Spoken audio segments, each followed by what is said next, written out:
Imagine waking up tomorrow and your money is simply gone. Not stolen, not frozen, just unreachable.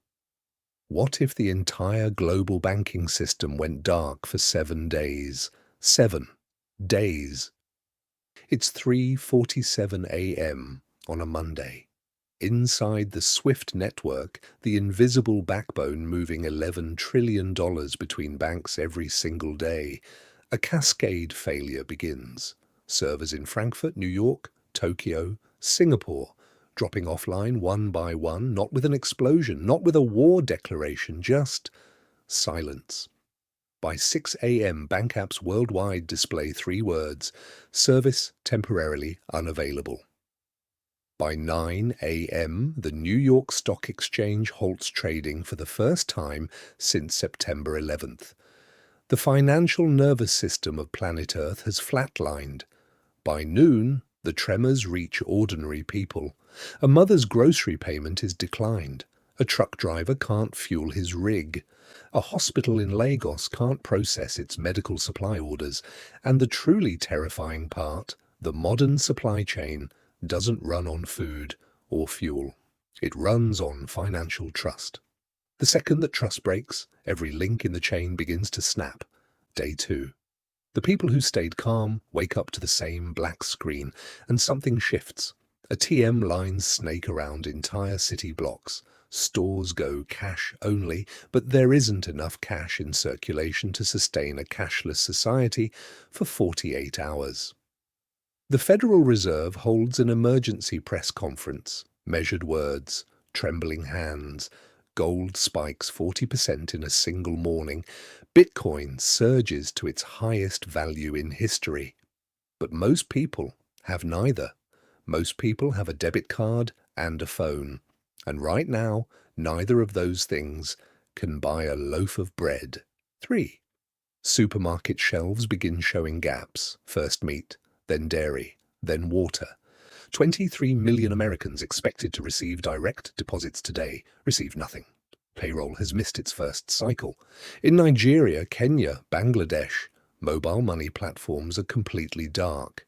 Civil unrest erupts in Jakarta. Protests break out in Sao Paulo. In Athens, a city that remembers its own bank closures, people move with quiet, practiced dread.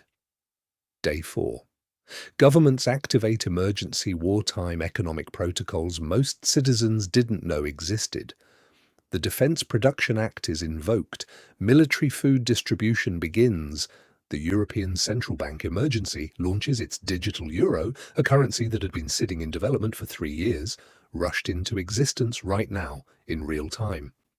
And China, whose state banks remained partially operational, begins positioning itself as the world's only functioning financial anchor.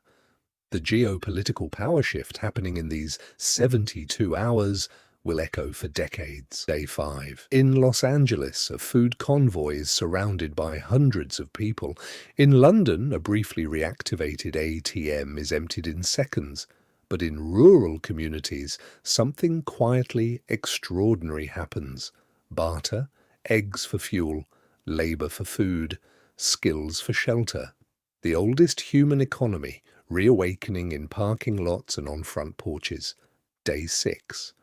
Behind closed doors at the Bank for International Settlements in Basel, Switzerland, the most powerful institution most people have never heard of, engineers execute a controlled restart. Swift nodes reconnect one by one.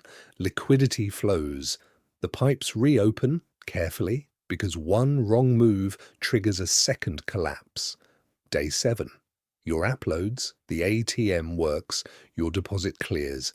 Everything feels normal.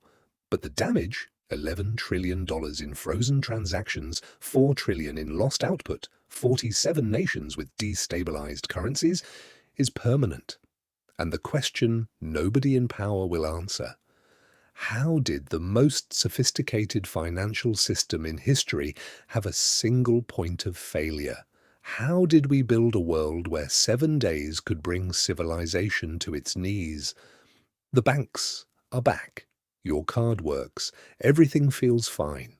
but the pipes are running again. And the only thing standing between your life as you know it and the version of this story that goes far beyond day 7 is the assumption that this could never really happen. It already almost did 3 times, and nobody told you.